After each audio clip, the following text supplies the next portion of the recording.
লাল রঙের সিঁদুরের কৌটোটা দেখে কুমুদিনী একটু চমকে ওঠে। আহসান তখন পাঞ্জাবির পকেট থেকে কৌটোটা বের করে, তখন সে অপলক তাকিয়েছিল। যখন থেকে বুঝতে শিখেছে তখন থেকে কুমুদিনী ভাবত কোনো এক রাজপুত্র তার সিঁথিতে টকটকে লাল রাঙা সিঁদুর লেপটে দিচ্ছে। অবসরপ্রাপ্ত বিচারপতি রঙ্গন সাহার একমাত্র মেয়ে হচ্ছে কুমুদিনী। ঠাকুরদা বিশাল সম্পত্তি রেখে গেছেন, আরও 2 প্রজন্ম হেসে খেলে কিছু না করে কাটিয়ে দিতে পারবে। তবুও বাবা স্বেচ্ছায় পড়াশোনা করে, পরিশ্রম করে ধৈর্য ধরে অত দূর পর্যন্ত গিয়েছেন। একমাত্র মেয়ের আবদার কোনো দিন তিনি কোনো কারণে ফেলেননি, কিন্তু মেয়ের শেষ আবদারটা তিনি রাখতে পারেননি। কুমুদিনী তখন অনার্স ফার্স্ট ইয়ারের স্টুডেন্ট। দমকা হাওয়ার মতো তার জীবনে এলো শিশির। ধীরে ধীরে কাছে আসা, ভালো বন্ধুত্ব, আর বন্ধুত্বের গভীরতা থেকে প্রেম। যদিও দুজনের কেউই তখন একে অপরের কাছেই স্বীকার করতো না। দুজনের মাঝে যে ধর্মের এক বিশাল ব্যবধান। শিশির মুসলিম, কারো পরিবারে মেনে নেওয়ার কোনো কারণ নেই। কুমুদিনী শিশিরের কাছ থেকে দূরে যেতে চাইল মনের ভাব প্রকাশ হওয়ার আগেই, কিন্তু শিশির ততদিনে তার চোখে পড়ে ফেলেছে। এক বিকেলে আসরের আজান শেষে শিশির কুমুদিনীর মাথায় ওড়না দিয়ে ঘোমটা তুলে দিয়ে বলল, তুমি আমার হবে কুমু। কুমুদিনীর মুখ দিয়ে কোনো শব্দ তখন আর বের হলো না, চোখ দিয়ে পানি পড়ছিল। শিশির আস্তে করে ওর হাতে হাত রাখল। এ যেন এক ভরসা স্থল। তারপর বর্ষা গেল, ফাগুন গেল, কদম আর কৃষ্ণচূড়ায় রঙিন ওদের জীবন। এক সকালে ঘুম থেকে উঠলে মা বললেন, আজ ইউনিভার্সিটি যাওয়ার দরকার নেই, বিকেলে পাত্রপক্ষ আসবে। কুমুদিনী কিছুই বুঝতে পারল না, এত তাড়াহুড়া কিসের, আর তাকে আগে কেন জানানো হলো না। মা আর কোনো কথা বললেন না, চলে গেলেন। কুমুদিনী পাগলের মতো দৌড়ে নিজের ফোনটা খুঁজতে লাগলো। না, ফোনটা নেই, কোথাও নেই। ওর বুঝতে বাকি রইল না বাবা মা সব জেনে গেছে। ওর মা যখন রান্নাঘরে কাজে ব্যস্ত, তখন পরনের কাপড় পরেই কুমুদিনী কোনোভাবে দৌড়ে নিচে নেমে এলো। তার হাতে কোনো টাকা নেই। রাস্তায় একজনের মোবাইল ফোনের সাহায্যে শিশিরের সাথে যোগাযোগ করল। বন্ধু বান্ধবের সাহায্যে কয়েকদিন এদিক সেদিক ঘুরে নতুন করে নাম এপিটোপিট করা হলো কুমুদিনীর। আর দেরি করলো না ওরা। সেই রাতেই ওদের বিয়ে হলো। কুমুদিনীর নতুন নাম দেওয়া হয়েছে আয়েশা। বিচারপতি বাবার দৌরাত্ম্যে শিশিরকে পুলিশ ধরে নিয়ে গেল, কিন্তু কুমু আর শিশির উভয়েই যখন প্রাপ্তবয়স্ক, তাই বাবার কেসটা তাল হারালো। বাবার চোখ কুমুদিনীর তখন পানি রেখেছিল। বাবা বিড়বিড় করে একটা কথাই বলেছিল, জলের মাছ ডাঙায় তুললে সে শুধু ছটপট করে। বাবার এ কথার অর্থ কুমুদিনী বুঝতে পারেনি। ছেলের এই অবস্থায় শিশিরের বাবা মা পাশে দাঁড়াতে বাধ্য হলেন, বউকেও মেনে নিলেন। কিছু করার নেই। সেই রাতে কুমুদিনী ঝটকা খেল যখন শিশির প্রথমবারের মতো তাকে আয়েশা বলে ডাকল। সে ভেবেছিল এই নামটা শুধু কাবিননামা আর অন্যদের জন্য। শিশিরের কাছে সারা জীবন সে কুমু হয়েই থাকবে। আর 10টা সংসারের মতোই চলতে থাকে কুমু কিংবা আয়েশার সংসার। 10 বছরের মাথায় ঘর আলো করে ফুটফুটে যমজ কন্যা সন্তানের জন্ম হলো। কুমুদিনী মনে মনে নাম ঠিক করে রাখলেও শিশিরের ইচ্ছায় ওদের নামকরণ হলো ইজবাহ আর ইসমা।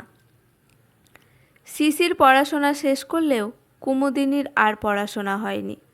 সে ব্যস্ত গৃহিণী হয়ে ওঠে। তার মাঝে ছোট দুটি বাচ্চা একা হাতে সামলানো। শ্বশুর শাশুড়ি বা ননদ তাদেরকে এক সংসারে রাখেনি। একই বাড়িতে আলাদা ফ্ল্যাটে থাকে তারা। কুমুদিনীর ওই ফ্ল্যাটে যাওয়া নিষেধ। শিশির যেহেতু এখনও পড়াশোনা শেষ করে চাকরি পায়নি, তাই খাওয়া দাওয়ার দায়িত্ব মা বাবার ওপর। শাশুড়ি কাজের মহিলাকে দিয়ে নিয়ম করে 3 বেলা খাবার পাঠিয়ে দেয় কুমুদিনীর জন্য। শিশির খাওয়া দাওয়াটা নিজের বাবা মায়ের সাথেই করে। শিশির অবশ্যই ইদানিং প্রায়ই বলে কুমুদিনীকে বিয়ে করাটা তার জীবনের যেন মস্ত বড় একটা ভুল। বাবা মা থেকে সে দূরে সরে গেছে। কুমুদিনীর মনে মনে চিন্তা করে গত 8 বছরে সে নিজের বাবা মায়ের চেহারা দেখেনি। আর শিশির পাশাপাশি ফ্ল্যাটে থেকে এত আক্ষেপ প্রকাশ করছে, এটা কি অন্য কোনো কিছুর ইঙ্গিত বহন করে? ছাদ থেকে কাপড় নিয়ে নিচে আসছিল কুমুদিনী। এমন সময় নিচে শিশিরের সাথে অন্য একটা মেয়ের হাসির শব্দ পেল সে। দ্রুত প্রায়ে হেঁটে এলে শিশির জানায়, এটা আমার মামাতো বোন তিশা। শিশিরের কোনো আত্মীয় স্বজনের সাথেই কুমুদিনীকে সেরকমভাবে কখনো পরিচয় করিয়ে দেওয়া হয়নি। তিশা হাসি মুখে বিদায় নিল। সেদিন কুমুদিনী কিংবা আয়েশা গুণাক্ষরেও টের পায়নি তার নিজের হাতে গড়া সংসারটা ভাঙছে। হ্যাঁ, অবশেষে ভেঙে গেল সংসারটা, সাথে হৃদয়টাও। কদিন পরেই শিশির স্পষ্ট জানিয়ে দিয়েছিল আয়েশা তার যোগ্য না। এখন তার আয়েশাকে আর ভালো লাগে না। আয়েশাকে নিয়ে সমাজে চলা মুশকিল। সেই কোন বয়সে আবেগের মোহে পড়ে আয়েশার সাথে সে বিয়ে করে নিয়েছিল, কিন্তু এখন আত্মীয় স্বজনের সামনে পরিচয় দেওয়াটা মুশকিল মনে হয়। যদিও কুমুদিনী থেকে সে আয়েশা হয়েছে, তবে মন থেকে এখনও সব মানতে শেখেনি। ইজবাহ আর ইসমা বাবার এ কথার অর্থ বোঝেনি। তারা মায়ের হাত ধরে দাঁড়িয়েছিল। একটা কাগজ, 2টো সিগনেচার আর এক আলোকবর্ষ দূরত্ব। মেয়ের এই দুরবস্থার কথা শুনে বাবা মা ঠিকই দৌড়ে এসেছিলেন এত বছর পরেও। শত হলেও তারা বাবা মা। বাবা মা কোনো দিন সন্তানকে ফেলে দেয় না, দিতে পারেও না। নানার বাড়ি এসে বাচ্চা দুটো মনে অদ্ভুত অদ্ভুত অনেক প্রশ্ন। নানু মাথায় এটা লাল রঙের কি দিয়েছে? ওই ঘরটাতে মূর্তি কেন? এক সন্ধ্যায় বাবা কুমুদিনীর মাথায় হাত রেখে বললেন, একটা ছেলে আছে, দেখা কর। কুমুদিনী ফ্যাল ফ্যাল করে বাবার দিকে তাকিয়ে রইল। এসব কি বলছো তুমি বাবা? শোন রে মা, ছেলেটার নাম আহসান। কি নাম? হ্যাঁ, ও মুসলিম। আমি তোকে বলেছিলাম জলের মাছ ডাঙায় তুললে সেটা শুধু ছটপট করে। তুই হয়তো মানিয়ে নিতে পেরেছিস কিছুটা হলেও, কিন্তু আমার 2 নাতনি সেটা পারবে না। ওরা যেইভাবে বড় হয়েছে, আমি চাই না ওদের মনে মিশ্র প্রতিক্রিয়া সৃষ্টি হোক। ছেলেটা ভালো, আমি কোনোদিন তোর অকল্যাণ চাইনি। এই বাবাকে তুই বিশ্বাস করতে পারিস। বিয়ের রাতে আহসানের পকেট থেকে সিঁদুরের কৌটো বের হতে দেখে চমকে গিয়েছিল কুমুদিনী। আহসান কি করে জানল? ছোটবেলায় সে কতবার সিঁদুর পরার স্বপ্ন দেখেছে। হ্যাঁ, হাসতে হাসতে মায়ের সাথে দুষ্টুমি করে প্রায়ই বলতো, আমিও একদিন সিঁদুর পরব, তখন আমাকে তোমার চেয়ে দেখতে বেশি সুন্দর লাগবে। মা কি তবে সেই গল্প আহসানের সাথে করেছে?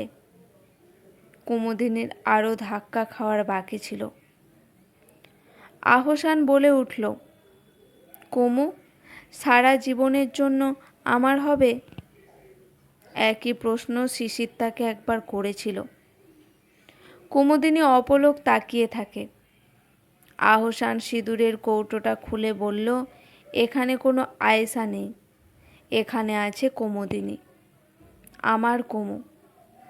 নামে কি যায় আসে বলো তো?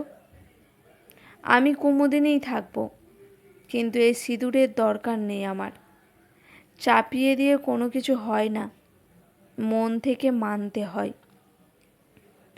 আমি তোমাকে আর তোমার সৃষ্টিকর্তাকে মন থেকে বিশ্বাস করে নিয়েছি। শিশিরকে ভালোবেসে এতদিন তার চাপে আমি সব কিছু মেনে নিয়েছিলাম, আর আজ তোমার সাথে সামান্য কথোপকথন থেকে মেনে নিচ্ছি না, বরং মন থেকে নিচ্ছি। রাতের নিস্তব্ধতা ঘিরে ধরেছে তখন দুজনকে। আজকের গল্পটি এখানেই সমাপ্ত। গল্পটি কেমন লাগলো অবশ্যই কমেন্ট করে জানাবেন। ভালো লেগে থাকলে লাইক করে চ্যানেলটি সাবস্ক্রাইব করে আমার পাশে থাকবেন। ধন্যবাদ।